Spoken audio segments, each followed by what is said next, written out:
আমেরিকার ভার্জিনিয়া থেকে দিল্লিতে এসে মায়ের সঙ্গে ঈদ কাটিয়ে পর তিনি ফিরে গেছেন শেখ হাসিনার ছেলে সচিব ওয়াজেদ জয়।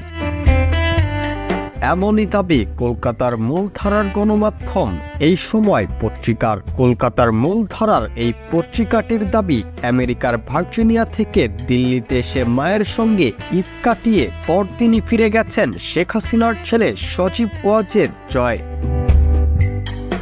হাসিনার পারিবারিক সূত্রের বরাত দিয়ে সংবাদপত্রটি জানায়, শুক্রবার রাতে এক নারী সঙ্গীকে নিয়ে দিল্লিতে পৌঁছান জয়। ছেলেকে সামনে পেয়ে ব্যাকুল হয়ে পড়েন শেখ হাসিনা। জয় অশ্রুসিক্ত হয়ে জড়িয়ে ধরেন মাকে। এখানেই থেমে যায়নি পত্রিকাটি। তাদের দাবি, মায়ের হাতের মোরগ পোলাও খেতে ভালোবাসেন জয়। তাদের ভাষায়, রান্নাঘরে হাঁড়ি হাতা খুন্তি নিয়ে সকাল থেকেই রান্নায় ব্যস্ত হয়ে পড়েছিলেন বাংলাদেশের ক্ষমতাচ্যুত প্রধানমন্ত্রী।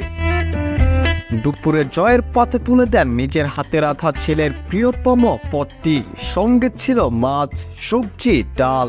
ভারতীয় সংবাদ পত্রিকাটি জানায়, শেখ হাসিনা যখন জয়ের প্লেটে আরেক পিস মুরগির রান দিতে যান, তখন জয় হইচই করে বলে ওঠে, আর না, আর খেতে পারবো না।